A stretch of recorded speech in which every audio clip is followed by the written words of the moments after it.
அன்பின் பரம தகப்பனே, ஸ்தோத்திரம் ஐயா, ஸ்தோத்திரம் ஐயா. இந்த நல்ல நாளைக்கான கிருபை செய்திரே. உமக்கே எல்லாம் துதி கனம் மகிமை உண்டாவதாக. சேனைகளின் கர்த்தர் பரிசுத்தர், பரிசுத்தர், பரிசுத்தர். ஒரு நல்ல மெய்ப்பனாக இருந்து எங்களை ஆளுகை செய்கிற தேவாதி தேவனே இயேசுவே, உமக்கே எல்லாம் துதி கனம் மகிமை உண்டாவதாக. எங்களை ஒவ்வொரு நாளும் பாதுகாத்து வழிநடத்துகிறவரே ஸ்தோத்திரம் ஐயா. இந்த வசனத்தை வைத்து நாங்கள் ஜெபிக்கிறப்போ எங்களை ஒவ்வொருத்தரையும் ஆளுகை செய்யுமாறு தாழ்த்தி கேட்கிறோம். James 1st chapter 20th verse.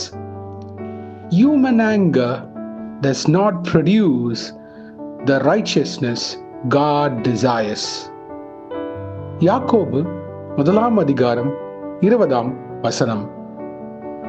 மனுஷருடைய கோபம் தேவனுடைய நீதியை நடப்பிக்க மாட்டாது.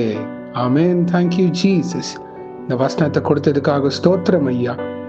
இது கேட்டுக்கொண்டிருக்கிற ஒவ்வொருத்தரையும் நீங்க தொடுமாறு தாழ்த்தி கேட்கிறோம் இயேசுவே.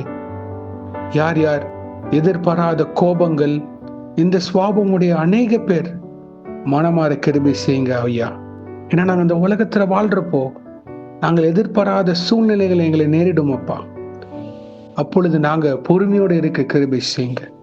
இந்த மாம்சத்தின் கிரியையான இந்த கோபம் எங்க விட்டு நீங்க கிருபை செய்யுங்க. நீடிய பொறுமை உள்ள பாத்திரவன்களாக எங்களை உருவாக்குங்க அப்பா. இந்த கோபத்தின் நிமித்தம் பிறரை நாங்க காயப்படுத்தக்கூடாது.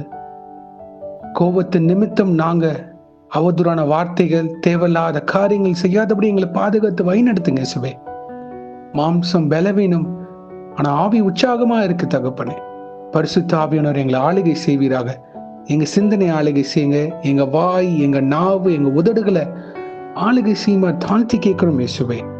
கிறிஸ்துவின் சிந்தை உடையவர்களாக, உண்மை பிரதிபலிக்கிற பாத்திரங்களாக நிலைநிற்க கிருபை செய்யுங்க இயேசுவே. எங்க குடும்பத்திலேயோ இல்ல நண்பர்கள் வட்டாரத்துல நாங்க யார் மேலேயாவது கோபமாக இருந்தால் மன்னிப்பு கேட்க கிருபை செய்யுங்க இயேசுவே. இந்த கோபத்து நிமித்தம் சமாதானம் குடும்பத்திலேயோ, கணவன் மனைவி கிடையாது, இல்ல சகோதரர்கள் சகோதரிகள் இவங்களுக்கிடையே ஏதாவது சமாதானம் குறைச்சல் இருந்தால் இயேசுவை இப்பொழுது நீங்க தொடுவீராக. வீண் கோபம் வேணாப்பா. இயேசுவை பிரதிபலிக்கிற பாத்திரவன்களாக எங்களை நிலைநிற்க கிருபை செய்யுங்க. சாட்சியின் வாழ்க்கை முக்கியம். ஏன்னா கோபம் இயேசுவை உங்களுடைய நீதியை நடப்பிக்க மாட்டாதேன்னு போட்டிருக்கப்பா. மத்தேயு 6:33 முதலாவது தேவனுடைய ராஜ்யத்தையும் அவர் நீதியும் தேடுங்கள். Matthew 6:33 Seek ye first the kingdom of God and his righteousness.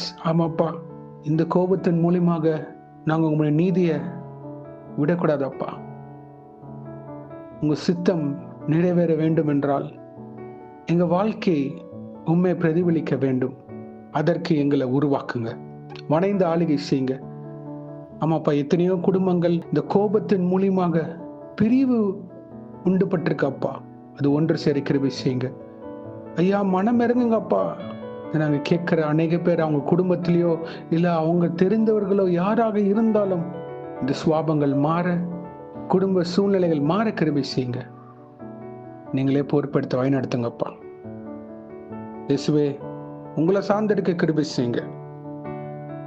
உமக்கு கீழ்ப்படிந்து நிக்கிற பாத்திரவான்களா உங்களுடைய வார்த்தை எங்களுக்குள்ள கிரியை செய்யறப்போ இந்த கோபம் எங்களை விட்டு போயிடுமாப்பா. நல்ல கனி கொடுக்கிற பாத்திரவன்களாக உருவாக்கி நிலைநிற்க கிருபை செய்யுங்க. கர்த்தாவே, இன்றைக்கு யார் யார் என்னென்ன காரியங்களாக போகிறார்களோ அவங்கள பாதுகாத்து பொறுப்பெடுத்து வழிநடத்துங்க. உங்க கரம் முன்னும் பின்னுமா இருப்பதாக தேவ தூதர்களால் பாதுகாத்து வழிநடத்துங்க. இயேசுவின் நாமத்தினால் எங்கள் தலைகளை தாழ்த்தி ஜெபிக்கிறோம் பிதாவே. ஆமேன், ஆமேன், ஆமேன். God bless you, my brothers and sisters. கர்த்தர் உங்களை ஆசீர்வதிப்பாராக.